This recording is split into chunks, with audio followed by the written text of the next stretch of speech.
नमस्कार सभी को। मैं आज आपको सोम प्रदोष व्रत की कथा सुनाने जा रही हूँ।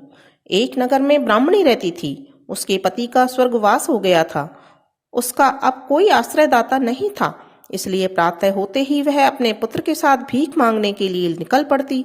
भिक्षाटन से ही वह अपना और पुत्र का पेट पालती थी। एक दिन ब्राह्मणी घर लौट रही थी तो उसे एक लड़का घायल अवस्था में कराहता हुआ मिला। ब्राह्मणी दयावश उसे अपने घर ले आई। वह लड़का विदर्भ का राजकुमार था। शत्रु सैनिकों ने उसके राज्य पर आक्रमण कर उसके पिता को बंदी बना लिया था और राज्य पर नियंत्रण कर लिया था, इसलिए वह मारा मारा फिर रहा था।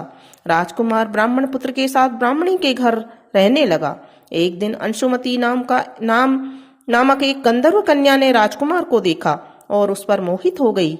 अगले दिन अंशुमती अपने माता पिता के साथ राजकुमार से मिलाने ले आई। उन्हें भी राजकुमार भा गया। कुछ दिनों बाद अंशुमती के माता पिता को शंकर भगवान ने स्वप्न में आदेश दिया कि राजकुमार और अंशुमती का विवाह कर दिया जाए। उन्होंने वैसा ही किया। ब्राह्मणी प्रदोष व्रत करती थी। उसके व्रत के प्रभाव और गंधर्वराज की सेना की सहायता से राजकुमार ने विदर्भ से शत्रुओं को खदेड़ दिया और अपने पिता के राज्य को पुनः प्राप्त कर लिया और आनंद पूर्वक रहने लगा। राजकुमार ने ब्राह्मण पुत्र को अपना प्रधानमंत्री बनाया। ब्राह्मणी के प्रदोष व्रत के महात्म्य से राजकुमार और ब्राह्मण पुत्र के दिन फिरे, वैसे ही शंकर भगवान अपने अन्य सभी भक्तों के दिन भी फेर दें। बोलो भोले बाबा की जय।